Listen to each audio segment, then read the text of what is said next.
I believe it. I had my dream and achieved it. I'm a leader of freedom. They locked us down, but I freed them. No way, don't say. I feel no fear, don't pray.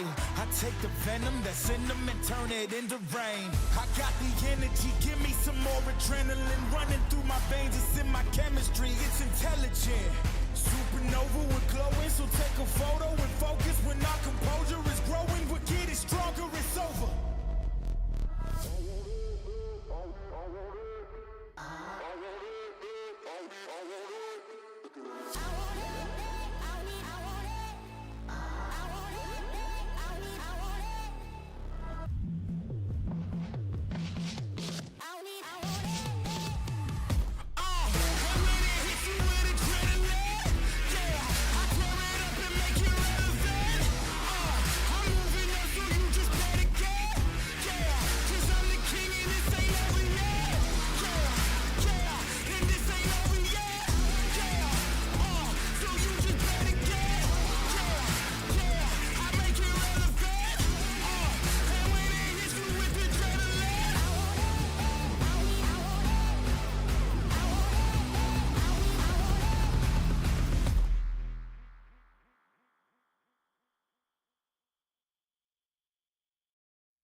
Yeah.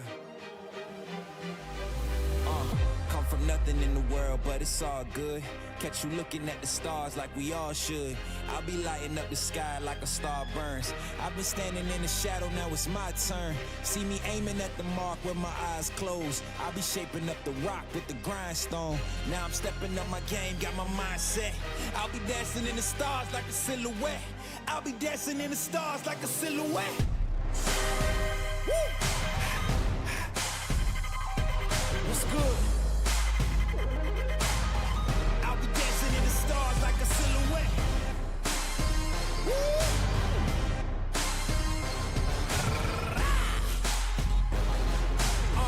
I'll be dancing in the stars like a silhouette. When you hear them go wild, it's a home crowd.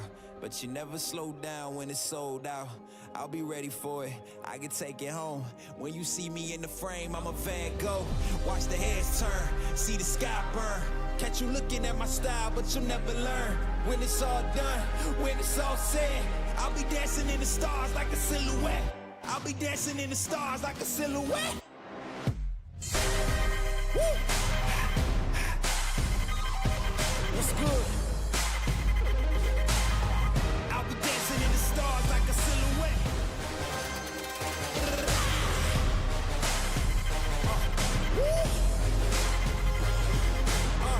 I'll be dancing in the stars like a silhouette. I'll be dancing in the stars like a silhouette.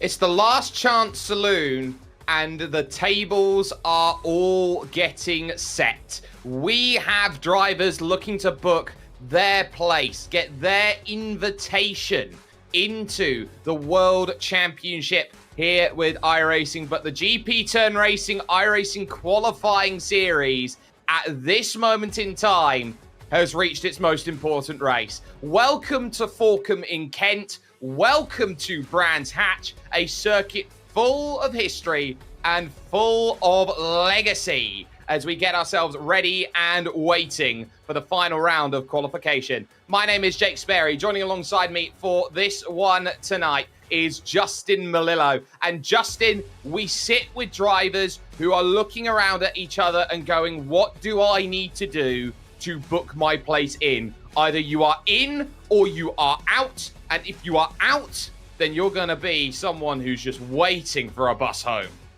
Right. It's been a long season already, and these drivers have been trying to accumulate points through these last, what has it been, 7 weeks, coming into tonight here at Brands Hatch. That cut line continues to move. We thought it was 14, right? And now we're hearing that it could be 20. And that's to get, an invitation into the series.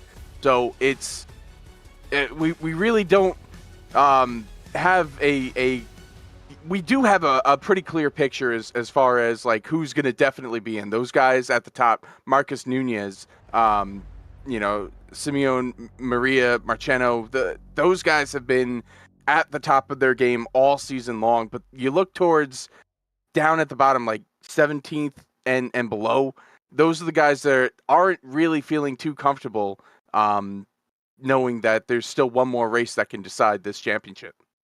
You could argue the top 11 are absolutely 100% safe. Do not have to be here tonight. There are other things on offer as well. Marcos Nunez trying to hold his qualifying series crown and win the qualifying series outright, has a 140-point margin up at the top there. But you look down over about 20th position, 25 points to the good right now is Thomas Barbieri. He is the driver on the cut line of the top 20 as it stands. And if there is a way to flip that page over, it gets really, really interesting after that, because you look down all the way to 27th position, and you can say here, Justin, these drivers have a great chance.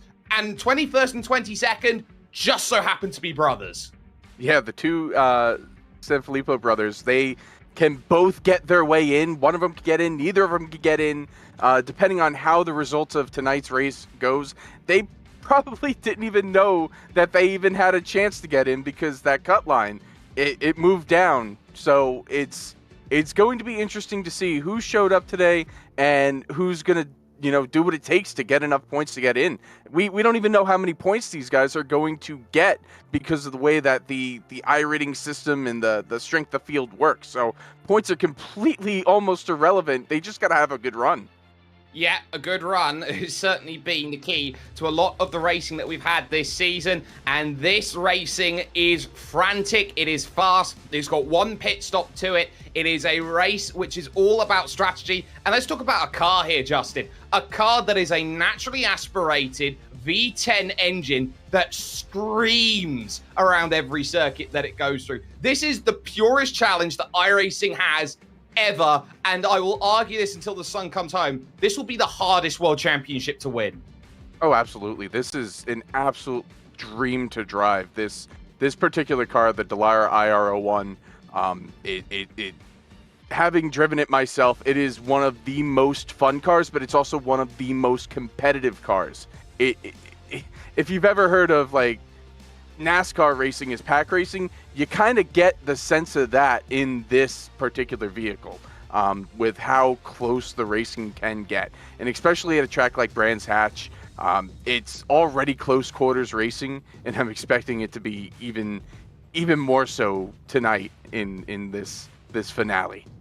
This finale is going to be fantastic. We are moments away from heading down to the track where qualifying is currently starting. They have 8 minutes and 2 laps to put the times together on the board that give themselves the opportunity for the best possible chance of booking their place forward. And this is the key with this Brands Hatch circuit. This is a qualifying based track, Justin. This is a tough one to overtake on, because the straights, this circuit has remained unchanged for years. Yeah, it's very tricky. The whole track, like a lot of tracks, you'll find like there are barriers and walls and tires and stuff that you gotta avoid. Instead, this one is kind of surrounded by grass and dirt and multiple opportunities to go off, and it almost looks like a music note if you look at that track map that's on the screen right now. It's a beautiful facility. It's an old, very historic facility, and I think we're going to be in for quite the race today. Looking at times coming up on the board right now, they're going around in about a minute. So very quick lap times that are coming up on the board. Fastest time at the moment is with this driver here on screen, Chabi Rose, 58.1 fastest lap, and that's just gone quicker, but has been beaten by 2,000 by Simone Maria Marcheno, number one, 9,800 iRating, and does a 57.927 to go fastest up on the top of the board. So that is massive in terms of lap time there as we focus on through the middle sector and into these final corners. That incredibly fast run over the line is going to be so huge from Eduardo Leo coming over the line. Remains third fastest on a 58.069, so will not be able to improve on that lap time. And these 2 laps are going to go incredibly quickly. This is already Matteo Calistani's second lap on the board that he's going to try and improve on. He's down already now into 11th position, looking to improve, Justin. Yeah, and I'm looking at the guys that haven't put a time up on the board yet. Jan Hoffman, and then one of the Sanfilippo brothers. I don't think Marco's in here. I think only Danny's in here. So that'll be interesting to watch for the point situation that we got. I think Jan is on the track now, putting a lap down. Looking at the rest of what we got for the cut line, I don't see Thomas Barbieri in here, which is interesting. He's on the cut line. He's the one on the cut line. And then, it's we only got 18 cars, Jake. We only do, and we've got one of the most legendary teams in terms of history and legacy in iRacing. Jan Hoffman driving the Vortex sim racing car up through Dingle Dell and into the Sheens curb and taking it at over 240 kilometers an hour. We take a look on board, absolutely driving the wheels off of it there on hard compound tires through the final section. Remember, they have to start on the tyre they qualify on, and Hoffman over the line with that first lap time. That one doesn't count, so this second one, crucial. Down the hill at Paddock Hill Bend, back up the hill now, looking towards Druid's Corner, still taking about 90 Ks, trying to work the power on the exit. A little bit of oversteer off of the exit, but it leans in to Graham Hill Bend, one of the most legendary champions ever, and over towards Surtees, and then you attack up the hill. It's I don't know this track as well as you do, obviously, but I think it's interesting that Jan has gone with the hard compound tires. Of course, we know with the rules in this series, like you said, they got to start on the tire compound that they qualify on, but you also got to change your tire compound during the race as well. So he's probably thinking that he's got to give up his qualifying position, and he's going to maybe look at putting on a softer compound tire for later in the race. So hopefully he didn't get an off track this time. He's coming across the line now. On the board it's going to be a 101.283. So that's about what you would expect from these harder compound tires. That very much is, and for Jan Hoffman, who's one of only 3 drivers out there on the hard tyre for qualifying, finds himself down the order. Now, Danilo Sanfilippo technically could get out and around, but it is a hard cutoff here of 8 minutes in terms of qualifying. So that essentially means one thing and one thing only. He's not going to get around to set a lap time. He will go from the back of the field and see how far he can climb up over the course of this race. Qualifying is completely done. Nobody can change where they are in the qualifying order. So it's all down to where they start this race and what they can do from it at a very tricky, very narrow, very fast circuit here tonight at Brands Hatch. We'll talk ourselves through the grid because Simone Maria Marcheno, the winner last time out at the Motor City Belle Isle, will have the pole position and will do so by 0.02 of a second over Chabi Rose, the upstart, in second position. It's Eduardo Leo in third and Kalen Chin fourth, with Matt Emery in fifth and Daniel Sivi Chabo in sixth position. Manuel Kubo Torres will start in seventh, and we'll have Jacob Behrens along for company in eighth place. Jacob Reed will start in ninth as Matteo Calistani rounds out the top 10. In 11th, we're going to have Alexander Shushki in that sixth row alongside Jeffrey Decker. In the 7th row, we've got Charles Sears alongside João de Gregorio. Sorry.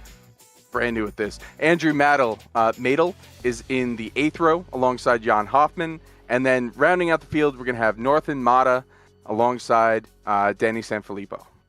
Yep, so with Danilo Sanfilippo at the back, there's going to be a lot of question marks over how far he can get up at a track that is very tough to overtake. These drivers have 2 minutes to get themselves up onto the starting grid, or they may choose to start from pit lane from this race to try and avoid some of the carnage at Paddock Hill Bend, one of the most incredible opening corners out there in racing history. This a circuit which epitomized racing in the likes in 1976 with James Hunt and Niki Lauda. With Lauda not there, of course, James Hunt, with a rioting going on in the crowd, was able to pick up a victory despite the damage that he had on his front. It's 42 laps here today. There are the track temperatures. It's 94 Fahrenheit out there, which is right in the wheelhouse of great temperature to go out there and race. And it is going to be a very important race for those drivers who know that every point is going to count, especially those who are on the outside looking in. Simone Maria Marcheno, Xabi Rose, and Eduardo Leo, your top three.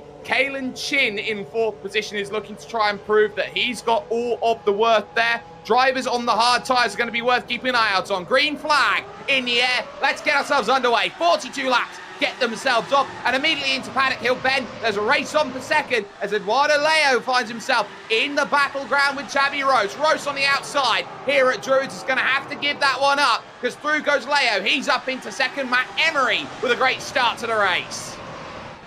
Looks to be single filing out now as they go through I'll get the point names eventually. I gotta get a track map up on here. Actually, I got one up. There we go. They're going through like the tail of the course, coming into the long winding section. I will get the Jake. Trust me, I'll get the names down. They come through here, single filed out, and here they go. The majority of them are on the medium compound tires. They are on the mediums, but they're now going to try and do as much as they can to use those medium tyres and to open up a gap if they can. Some drivers will also look to be fueling a little bit lighter compared to others, go a little bit earlier in their stint. This is a track where they are flying about, and downforce is very much the key to going fast. Immediately after that opening lap, Manuel Kubo is the gap break. So the top 7 have got themselves away with the Altus Esports 1 and 2 at the front of this field, and it's on side by side almost there for about 5th and 6th position, because you had to look at the 2 cars there, and oh, big trouble there in the barriers then, and out goes Andrew Madel. His day done immediately. That's a tough break for Madel. I don't think he had a good shot. He was 28th in points coming into the evening, 147 back of the cut line. That's definitely going to end his chances at accepting an invitation as the leaders are now coming up through, I believe, Clearways and into Clark Curve. Did I get that right? You did. All right. And that's going to be crucial, actually, in terms of what Andrew Madel was hoping for, because his points day is going to be there in a lot of jeopardy. And with no fast repair in this series, you break it, you bought it, that's done. You can still see the tyre tracks where he went in at Druids. Down the hill, though, they will charge, and into Graham Hill Bend, turn 3, out on track. Those two still as they are. But we talk about this circuit really being difficult to overtake. It's also going to be massively helpful for those 2nd, 3rd, 4th in the train, because this is a strategy car, a strategy series, and the fuel save is huge. Fuel save is definitely huge in the draft. If you're leading, you're going to be burning more fuel. So you're going to want to be tucked up right behind somebody else to be able to save more laps of gasoline. That means that you're going to have a faster pit stop when it comes down to taking your. I believe we're only going to have one pit stop here, yes. So it's definitely it's you want to be leading, you want to be up front, but if you can tuck behind somebody and save some gas, you might be able to overtake them just through the pit stop. You absolutely can. Matteo Calistani is having to get his best blocking boots out because Jacob Reed is giving him a hard time. Behind him, Alexander Shushka, who is out there trying to get through, and João de Gregorio, who is 19th in the points coming into today, saying he is going to have his last race of the season here. He's hoping to compete. The 30-year-old from Sao Paulo, Brazil, is going to say he's going to have a little bit of surgery on what's going to go on there just in front. Brilliant scrap between Calistani and Jacob Reed there. They were side by side through the very, very fast right-hander down the hill, trying to get everything and then some out of the car. But that very much nearly did not play out the way that they hoped to. And already they rush on forward towards Clearways. Hawthorne Bend is the prime place to get it done today. Looking at the times on the board, Eduardo Leo is the fastest car on track. He just ran a purple lap, 59.375 on those medium compound tires. It looks like the top four have broken away from the rest of the pack, but fifth place, Torres, is looking to try and reel them back in with a pack of about 3 cars, it looks like, in that one. So we got some packs here. The leaders are going through. The Darkmenter Straight, they're into Westfields now, so it is it's breaking up a little bit here. It's starting to calm down. 17 cars still on track, and it's spread out pretty good here, Jake.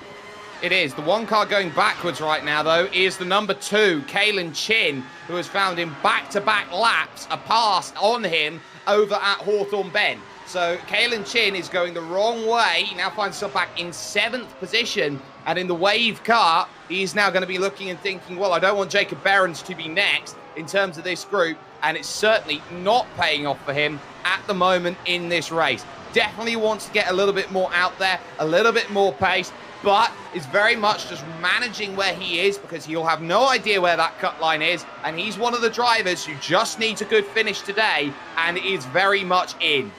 Right, 13th in points, about 274 points above the cut line. We didn't want to call him locked in.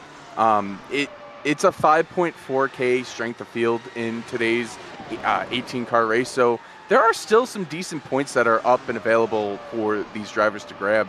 So it's definitely going to be something that he wants. He doesn't want to finish outside the top 15 probably. I'd say where he's at is pretty comfortable. All this trouble, Norton Motta's in the wall and out. So Norton Motta, look at that, an absolutely demolished car up through the Sheehan curve. And that's what we're going to be expecting. Such a fast circuit, high downforce needed everywhere. The margin is finite. Motta was one of those drivers below the cut line, 57 points below the cut line.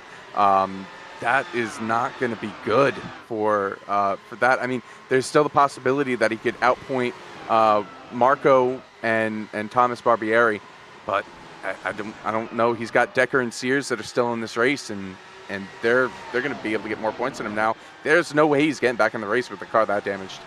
No, absolutely not. And for Norton Motta, his drop's only 16 points, so he's not going to gain enough to jump up forward. And there is the replay. And that's how quickly the car can snap. You have no time around Brands Hatch to really manage this through. This is an FIA Grade 3 circuit, which means you have next to no time. This is what happened to Andrew Medell on the second lap. He outbrakes himself and finds, I've got nowhere to go, and has to go straight on and finds the barriers at Druids. You know, that, like I was saying during the pre-race, the grass is ice. If you just dip a tire in there, the car just wants to go and do whatever it wants. These tires are like super gripped when it's on the tarmac, but get one tire off and it just completely throws out the balance. And that is what we've seen with both Motta and Mattel here early on in this. Yeah, we certainly have. On board with Chabi Rose in 3rd position. Eduardo Leo just in front of him. The 21-year-old then from Cerdanyola de Valles in Spain is now looking to try and push on forward. Get past those two in front. The Sicilian Simone Maria Marcheno. A little correction there through the final corner. The Jim Clark curve almost grabbed the grass, and that will allow Matt Emery of Veloce Esports onto the back. At Veloce, a team which many, when they looked into and started in sim racing, thought that this was a team that was going to pay its way to the top. They are pure talent, the way that they've worked, and Matt Emery is proving how much talent he's got. He's been so consistent all season. Yeah, 5th place currently with the drop. And that's what this group up front really is. They're all locked into getting a invitation at this point. So this is really just for bragging rights at this point. So it's really impressive to see the consistency that they've had throughout the entire year, and it's showing in this finale, even though they don't really have much to race for, but maybe a little bit more eye-rating.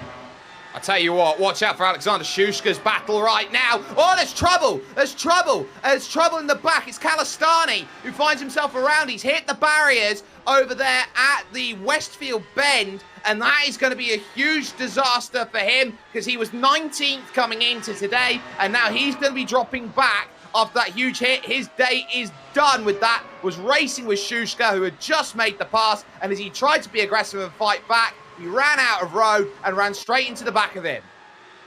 That is tough. Again, it's this hard racing. Yeah, there was a little bit of contact there, and then there was a little bit of contact as well to the car that was behind him. So hopefully all the cars are. He's done though. That's a hard lick. That right front tire is off. That's going to be a DNF for Kalistani, and he was only 106 points above the line that we've been given. Oh no, 2 more in trouble. It's Jakob Behrens and Daniel Sivi-Shabo, both out of the race as they head to Sterling's corner. Just like that, all over and done with. Daniel Sivi-Shabo has not had a good second half to his season, and just like that, he loses it again up the top of the Sheens curve, which is the commitment corner of this track. My goodness, this has been an absolute bloodbath already. We're only 11 laps in as we get the replay up on here, and yep, once again, that grass. That seems to be the clean out corner, and he just comes across the track. They have nowhere to go. Oh, that is just. That's rough. Szabo, Behrens, just you really hate it for him because that does have some implications possibly depending on the points that are paid out in this race. It really does, and I think what also told in terms of the incident there with Jacob Behrens is that there was one very lucky driver in all of that, which was Kalen Chin, who did just about avoid it, maybe had a small tap, but got away with it, and now finds himself back in 6th position. It's completely opened up the field now, and this track is going to prove to be a difficult one when it comes to retirements, it seems today, and everyone is going to have to push like everything matters to try and go through. Simone Maria Marcheno, though, is looking to tail off the season absolutely fantastically. He started the season by throwing away a 3rd place finish at the Red Bull Ring over the anti-cut curb on the exit of the Niki Lauda curve and found his race over and done with. But he's currently on course for back-to-back victories to curtail his season. Yeah, absolutely. It has been a fantastic season so far for the Altus driver. Just looking back at some of these results that he's had, it's been, it started out maybe not so great. I see a 21st in the first race of the season, but he picked it up 4th race in race 2, 5th in race 3. I don't believe he made the top split in race number 4, which was our one and only oval race. Which was Pocono, but then an 8th in the 5th race, and then of course the win last week. So it's been a pretty consistent season, and he's definitely going. It looks like he's going to cap it off with a really good end with if he can get there, back-to-back wins at this moment. Starting to look towards the pit stop window that should be open. We're expecting some time between laps 15 and 25 would be the ideal time to come in and make a stop. We look further down. Now, this is Matt Emery. He's just lost a place out to Manel Kubo Torres, who now moves up in the Apex Academy car into 4th position. And most of this now is Matt Emery struggling a little bit with the medium tyre. Maybe is burnt a little bit more by being stuck behind those drivers, having more of that scrubbing effect that goes across in this machinery. And Matt Emery is one of the, in fact, is the only driver in this field, Justin, to have a dedicated spotter with him. Same spotter he's had all season long. He's got Luke Pennington in his ear. Yeah, it's always good to have that voice in your ear to let you know what's going on, especially at these high-level World Championship events. Looking through the field, though, a lot of these guys on the medium tires, we're going to start to see a bit of a shift, I think, where the hard compounds are probably going to start to get a little bit faster. We're 1/3 through this race, so it's, you know, the mediums are going to start to fall off. That's the softer tire, and the hards, they're just going to be a little bit more consistent and continue to hold the speed. So I'm looking, Di Gregorio just ran his fastest lap, and Decker also ran his fastest lap. Those two on the hard tires back in 8th and 10th currently. Yeah, and those drivers on the hards might have an advantage at the end of the race when they can switch on to the mediums, or if they're very, very brave and they can go a long time, maybe even the soft compound tire to go through. We have seen that in this series before. Marcos Nunez famously getting that win by moving on to a soft compound tire at the Circuit de Spa-Francorchamps. That was definitely a fantastic strategy to get it done there. But we look a little bit back through the field. There's Jeffrey Decker in 10th position. One of the drivers on the outside looking to book a place in. Between him and Alexander Shushka, those two drivers, this is the absolute perfect race they've been looking for so far. They are both in positions right now to get some really important points that might just sneak them over the line. Yeah, the points battle, it's been crazy so far because you got guys like Mata. It's pretty much a done deal where Mata's not going to get in. Jacob Reed's out. Jacob Reed? Oh, wow. Yeah, look at that. 7th place is on a toe. I wonder what happened to him. It was just a lapse of concentration. It was all on his own. We'll see it on the replay here. Going through Westfield Bend, he overcooks it through. He's got no time to react to it, and into the barriers he goes. Both of the left-hand side tyres get demolished, and Jacob Reed's race is over and done with. Blink and you miss it stuff here at Brands Hatch. This is a grueling race to end the season outright because there is no margins for error in this series. Provisionally, it's going to put him in a 13th, maybe even a 14th place position, depending if any of these other drivers who have had issues can get back on track or not. That's going to be borderline. He doesn't have a drop to fall back on, and he's only 215 points above the cut line. So it definitely something we're going to have to keep an eye on when this race does go official and we get those points up. I'm going to be interested to see if he's going to be above that line. It's been like you were saying before that, though, it's been playing into these hands of Shushka, of Decker. They've just been driving to survive right now. They've been keeping it on the track, keeping it clean, and I mean, just at this point, just surviving is getting more points because what do we have, 6 cars that are out of this race now? So we're down to only 12 left in this, and that 12th is a decent points day, I'd think.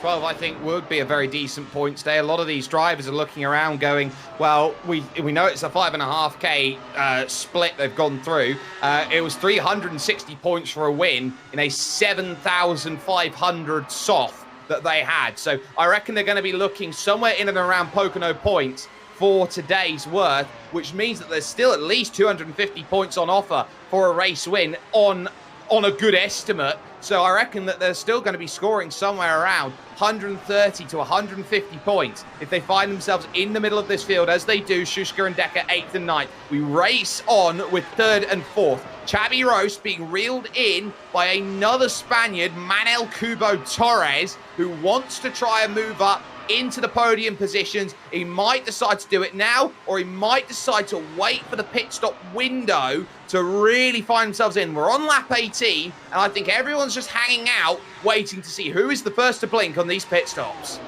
It's going to be interesting to see when it's happening. Oh, we got one up in the grass. Wow! What a save by barely. Xabi Rose. He'll cost his entire run. And Manuel Kubo Torres will move up into third position. But just like that, I think that was the warning note they all looked at. 2, 3, and 4 all dive in. Simone stays out. We're in a pit cycle. Yeah, everybody's coming down pit road. It is a fire sale on pit road. Leo, Chevy Ross, Torres, all on pit road. Emery's on pit road as well. This is the turnover point, I think, for those medium compound tires. We're probably going to see them. Yeah, they're all going on the hard tires, and they're going to come back out on pit road with enough gas to make it to the end. That was the perfect strategy, and I cannot believe that Ross saved it. That was incredible. That grass is ice, and he was able to slow it down and not hit a barrier. That incredible driving. Well, not only did he lose the place, but he's gained it back in the stop, and he's got some huge help from João de Gregorio, who is yet to make his pit stop, because that is massive. He's able to continue staying out there and get exactly what he wants from the situation. He gets the perfect, and I mean perfect, scenario out there. One thing to note, Matt Emery has been in the pits for a very long time. I think he got caught speeding on pit lane. Yeah, it looks like a 40-second hold for Emery. His time in and out of the pit was about over a minute. So, yeah, I would say that he got a speeding penalty, most likely entering the pits, either that or an entry penalty for entering wrong. But, yeah, I'm interested, though, with the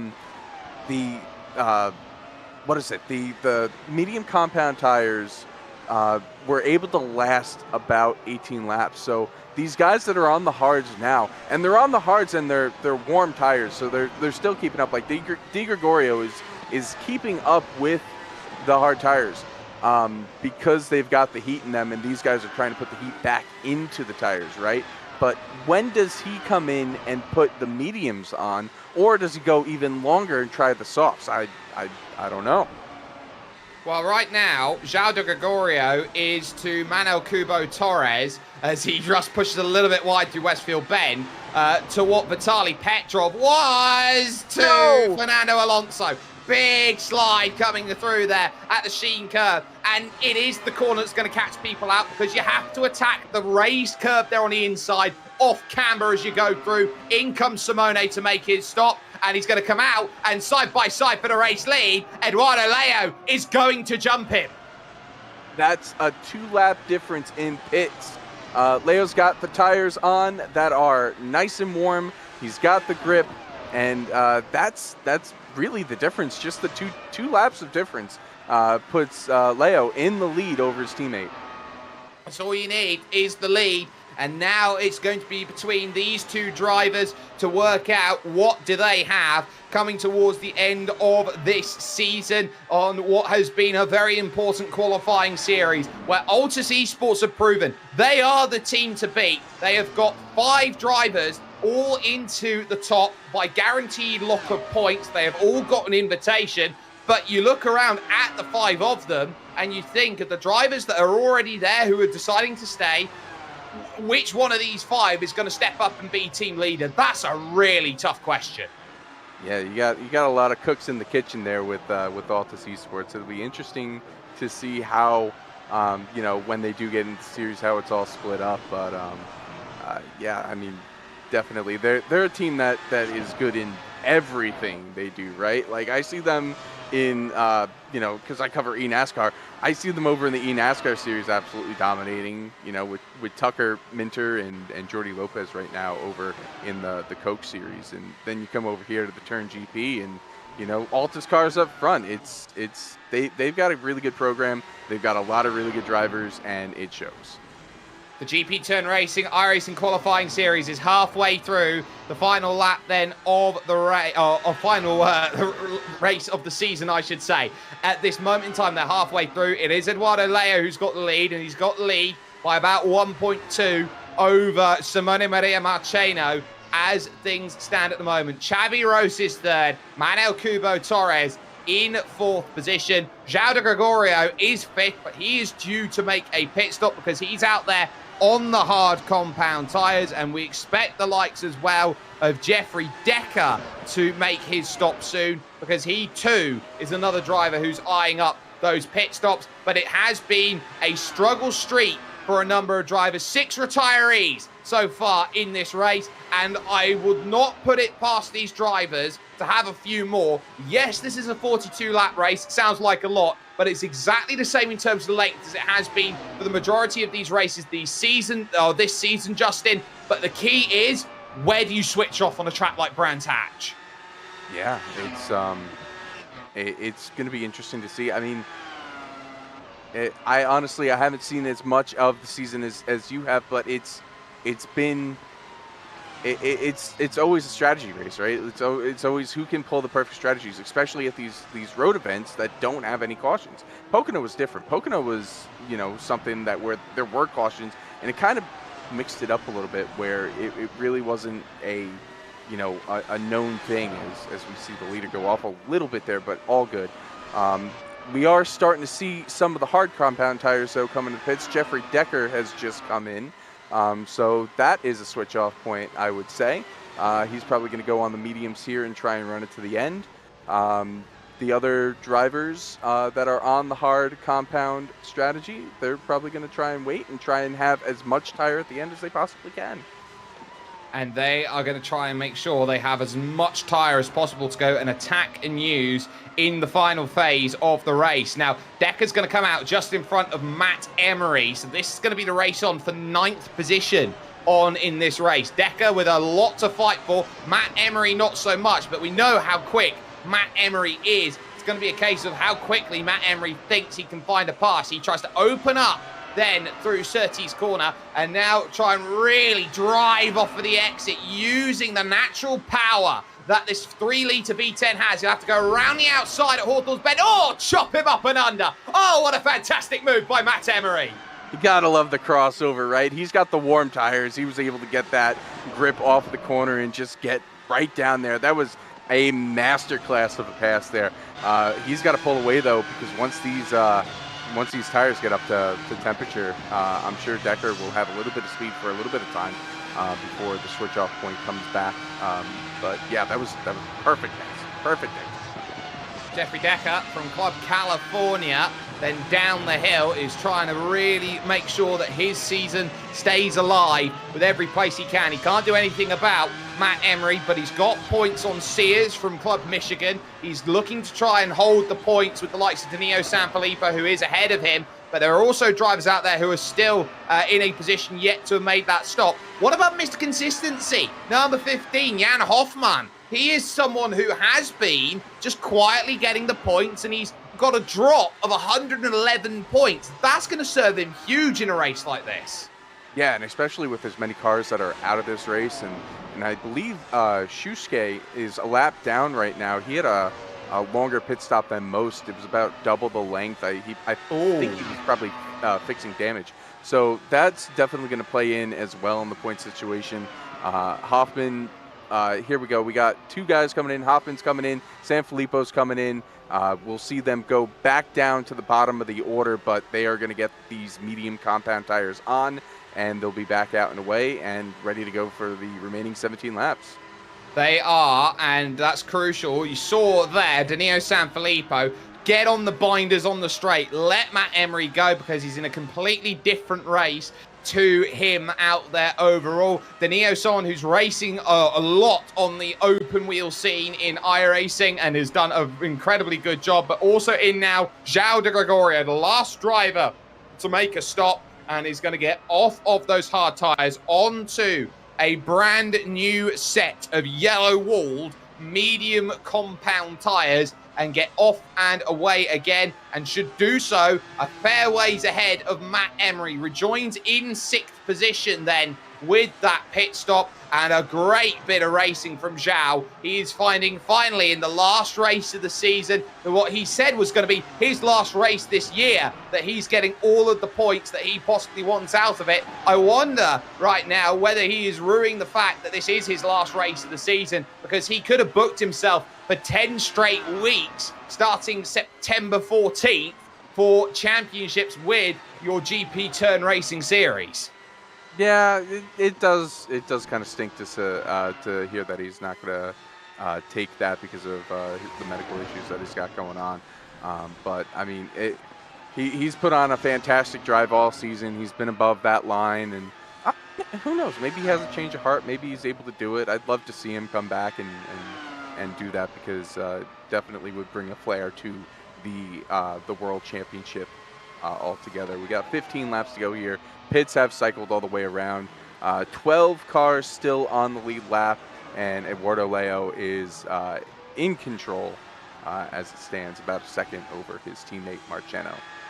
Well, I wouldn't say 12 on the lead lap, but I'd say 12 still circulating. That much we certainly know. You've got likes of Sears, who is in 9th position. It's the first driver a lap down, because these two are still running sub-minute lap times right now and pushing each other through. They realize the moment that they switch off and start playing games with each other here, Justin, that there's a driver called Xabi Rose who's there, the 21-year-old Spaniard in 3rd position, who is going to lap up every opportunity he can get his hands on. Yeah, Xabi's just staying there about 3 seconds back right now and just really biding his time. He doesn't have the draft, though, which we know that these cars are very draft dependent on trying to, get the top speeds out of it. So if he can run faster lap times than the leader, he can catch him, because the leader's not getting any draft benefits, right? So just staying consistent here. And if those two start to mess around with one another, like you said, it could play into his hands. Very much could. We'll see what they do over the line. 59.9 from Maria Marcheno did a 59.7. Eduardo Leo a 59.9. 59.6. Xabi Rose is faster than the pair of them at this moment in time. He's pushing. He's only 2.5 seconds back of them on our timing screen now. He's about 2.4. So he's really trying to get into that range. 1.5 seconds is about the range where you can say, I get a sizable advantage on this run here, on the Pilgrim's Drop and heading towards Hawthorne Bend. Right. I think Simeone recognized that Xabi was catching. He's closed the gap now to Leo. Those two are now running a little bit closer than they were in the past couple laps. We'll see if they start to play any games, any draft games, because you can do that in this car. If you pass in the right zones, as long as the trailing car gets into the corner at the right perfect speed and doesn't lose any time, you can play those games with the draft in this car in particular and pull away. Yeah, he dove it in there. I wonder if they were thinking about doing it there, but it doesn't look like it. So right now, pretty calm though. Well, it's pretty calm, but you'd say Simone Maria Marcheno has that Sicilian flair about him. He absolutely wants to go out with pace and win everything he can get his everything on at this point in time. He is so good. He is so multi-talented. And he is someone who has been up at the top level time and time again. Eduardo Leo, not so much. Eduardo Leo, maybe a little bit less experienced than Simone Maria Marcheno, but by all means, no slouch as a driver. Someone who has proven time and again, from race 1 to race last, that he is up there and he can race for victories. Here comes Simone again, making the run up to Paddock Hill Bend. A search to the inside, the nose cuts off. He's not going to find a move like that. Yeah, he had to back out of that one. It was a little bit too late of a move. Simone Maria Marcheno is a proven winner at these top levels. He is a Porsche Esports Super Cup winner at, I believe it was at Long Beach earlier this year. So he knows how to get it done for sure. And he's got 2 laps fresher tires than his teammate too, which is going to definitely play into it as the laps wind down. I'm sure he wants to get that pass done sooner than later. But he also doesn't want to see the competition catch up as well, so he's playing it smart. He is playing it smart, and that gap is starting to open up again, but Simone Maria Marcheno with the 2-lap fresher tyres compared to Eduardo Leo, at what point does that advantage come into play? 11 laps to go here around Brands Hatch to close out the qualifying series with September 14th on the mind. This is the place to make the final statement out there overall when it comes to the championship. You want to go into a race like September 14th, the opening round, Justin, with form. there is no driver more in form than the number one who is in second position. Absolutely. You want to have that momentum, as we like to say. You have that momentum. We've seen it in a lot of the other esports that iRacing puts on. The guys that come from these qualifying series, come from the contender series in some cases, that move up to the top level series. The ones that do well in there usually do well in the main championship. So he's looking for back-to-back wins, and I think with 10 laps to go and 2 lap fresher tires, if he plays his cards right, he could be a back-to-back winner. But he's going to have to get around his teammate, and his teammate's not giving him a lot of room. And they definitely don't want to wreck each other either, because that would not be good. But that's been the Altus way all season. They've raced against each other all season. They've said, you know what, we'll settle it out on the track. I'm sure Simon Feigl, the team boss of Altus, is going to have his looking between fingers at this point in time, because he'll be looking at it going, oh, please don't take each other out. We're 1-2 in this race, and we're doing a really good job. Well, that's the one thing they don't want. They've been so good, so strong all season long. It's been nigh on impossible to beat them, but it's all about who does what and who finds what out there in a series like this. Who can find that one extra move, that one extra position that gives them one extra place. We take a look once again on with Simone Maria Marcheno, and he's really got to work. He's so good coming out of clearways in the Jim Clark curve, but on the Brabham straight, that's where he's had the best runs. Heading to this corner, Paddock Hill Bend, which is the most glorious down the hill. You certainly know you're at a racetrack, you got that, and the traffic stays out of the way. That's Jeffrey Decker leading them through, meaning there's just 7 on the lead lap. Yeah, Decker locked it up there and got out of the way, nice and safe. So that it's not his fight. Decker is currently coming into this race just below that cut line. 8th place, though. Probably going to pay enough points that's going to get him above that cut line. Just wants to finish. We did see Sivi Zabo come back onto the track on soft tires, but I don't think he's going to be able to pick up any more places. He was able to put it up to 13th, and I think he's is he still on the track? Yeah, he is still on the track, but he can't pick up any more spots at this point. So yeah, it's going to be crazy seeing how close these points are going to be when this race is over. I'm really excited. Well, they're not over yet, so make sure that you hold on with it. And all points at the end of racing are unofficial. We have to make that clear. All points at the end are unofficial. Eduardo Leo, Simone Maria Marcheno, we've been shadowing this battle on for the last 5 or 6 laps or so, because Simone has constantly been close. He's been the closest he's been now on this run, and he might have a chance to make the move on Eduardo Leo. Will he look to the inside? No, not yet here at Hawthorne's Bend, but he is certainly showing that he's got a chance to make it happen. The other good battle out on circuit is Manuel Cubo Torres in 4th position. He's got 2 seconds to chase down to Chabi Rose, who's not giving it up, but that gap still needs to close a bit more. Simone keeps himself in range of Eduardo Leo, but Leo is proving that he is going to be a very, very difficult character to pass when it comes to September 14th onwards. For sure. They've been able to pull away from Chabi Ross here. It's now a 5-second gap back to the 3rd place. So we might see Leo's kind of turned up the wick a little bit, and it shows because Marcheno hasn't been able to get in a position to make a move like he has maybe like 3 or 4 laps ago. So it may be over. It may not be. Maybe Marcheno's trying to save a little bit of tire and try to get the tire temperatures just right to see what he can do in these final 6 laps.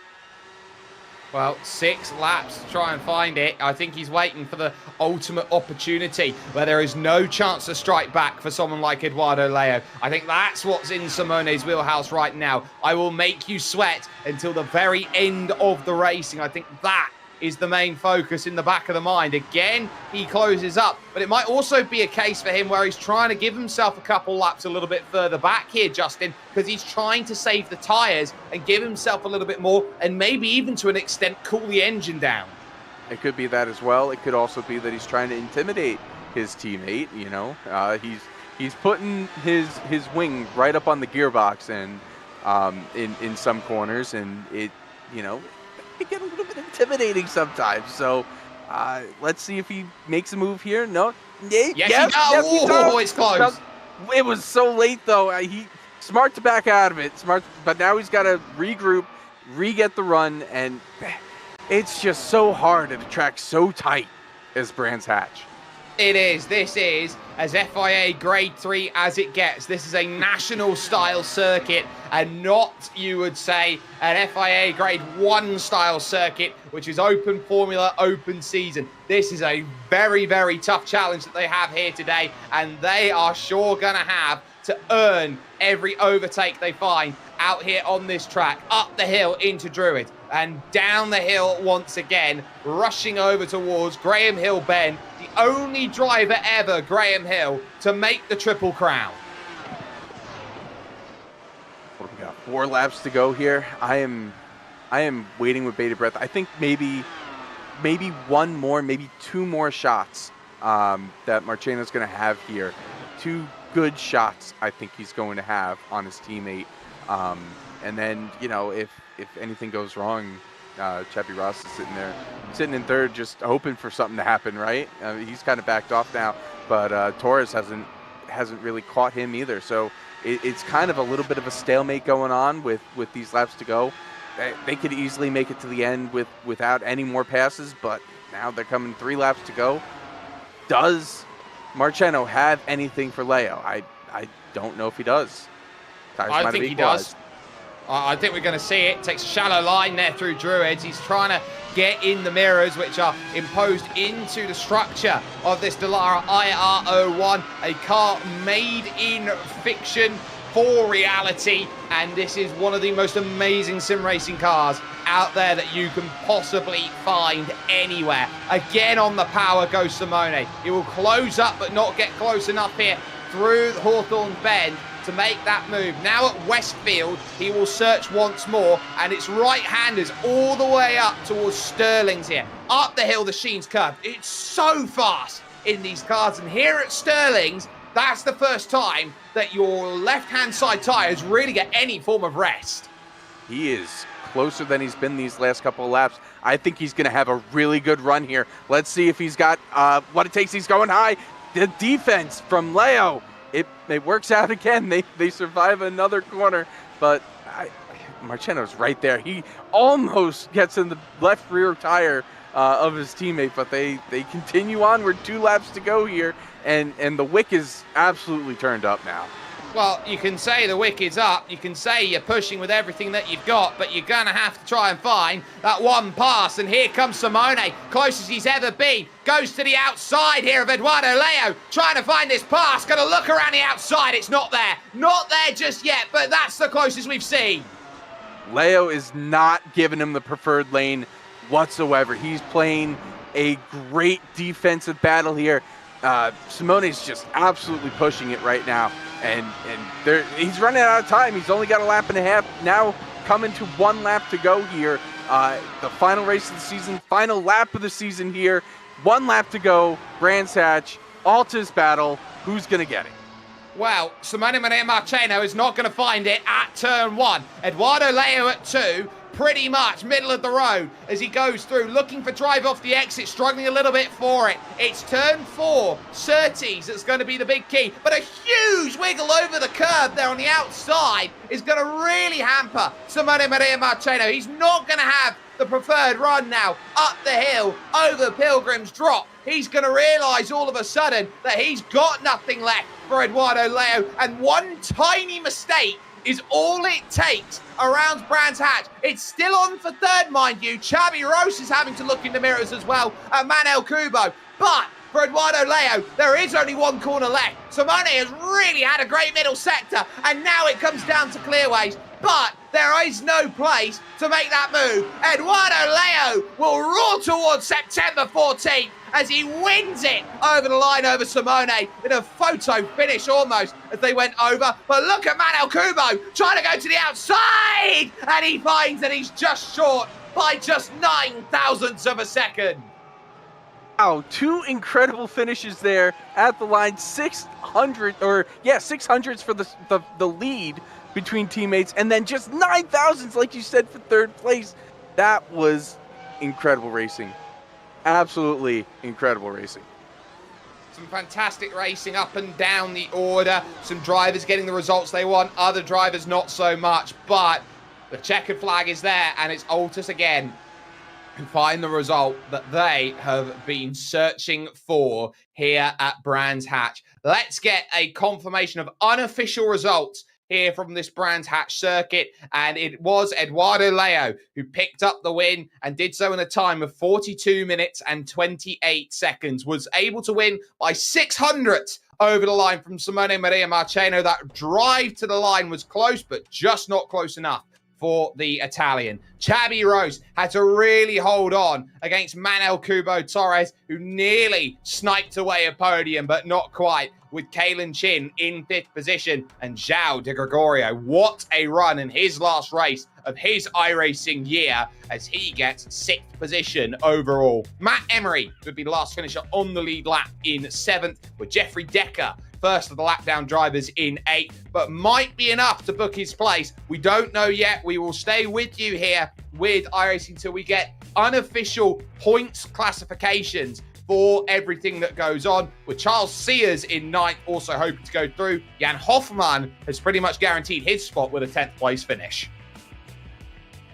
Then we look here back in the back half of the field. We got Alexander Shushke in 11th, Danilo Sanfilippo in 12th. Those were the last two cars to finish the race without any major incident. We also had Danny Sabo in 13th. He did finish the race, albeit 19 laps down, had a meatball flag that he had to serve.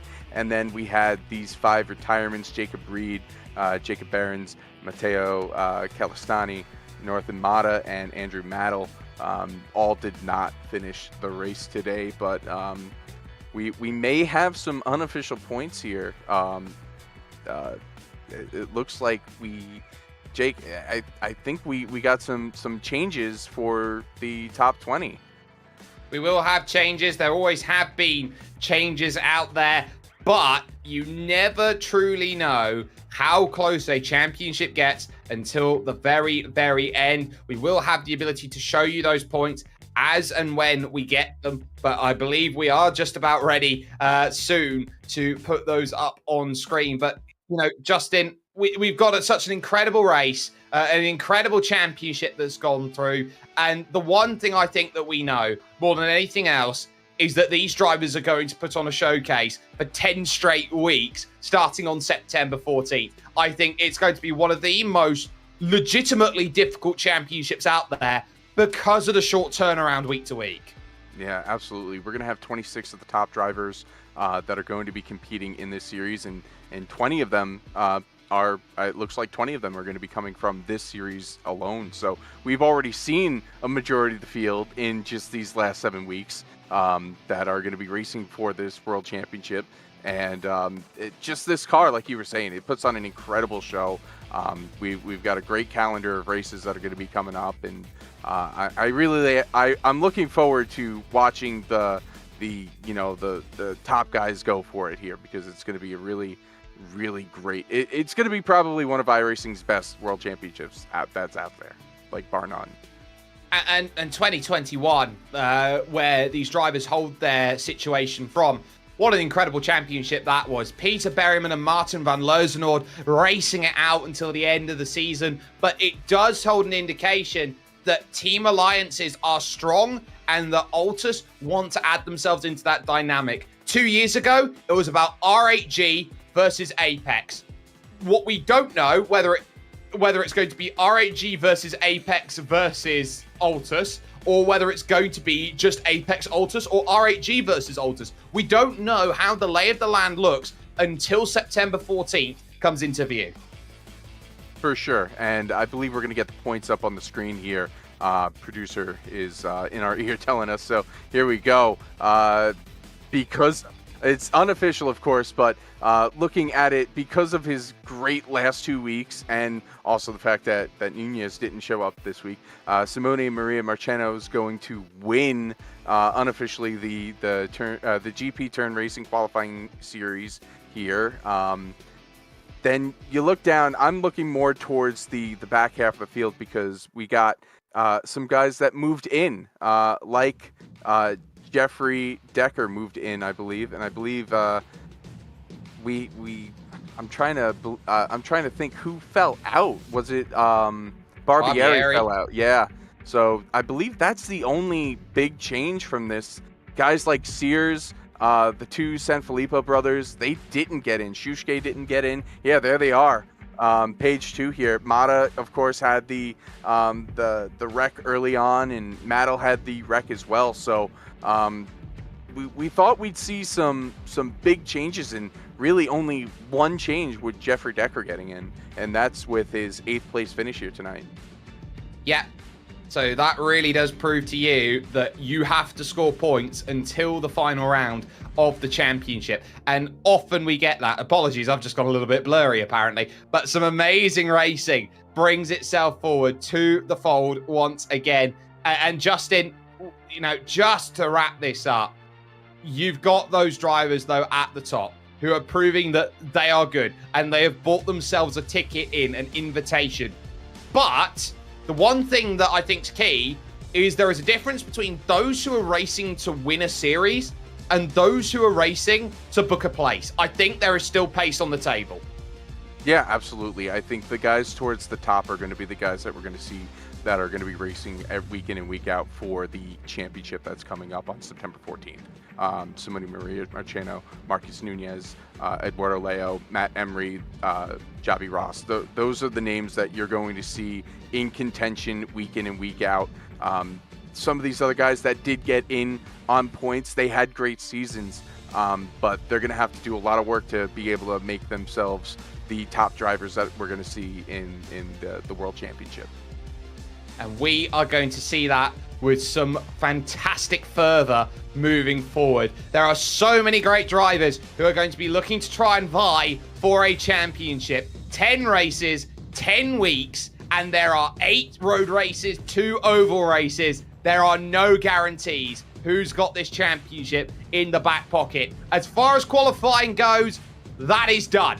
We know now that there are drivers out there who have an invitation waiting for them, but they wait for September 14th, and we will wait for September 14th as well with iRacing. Thank you so much for joining us with FTF.GG. It has been an ultra showcase all qualifying season long, but while they're showing that they are the main players of the game, everybody knows that there are no guarantees when it comes to racing action, when it comes to the GP Turn Racing Series proper. We'll see you September 14th when the opening round of the championship commences.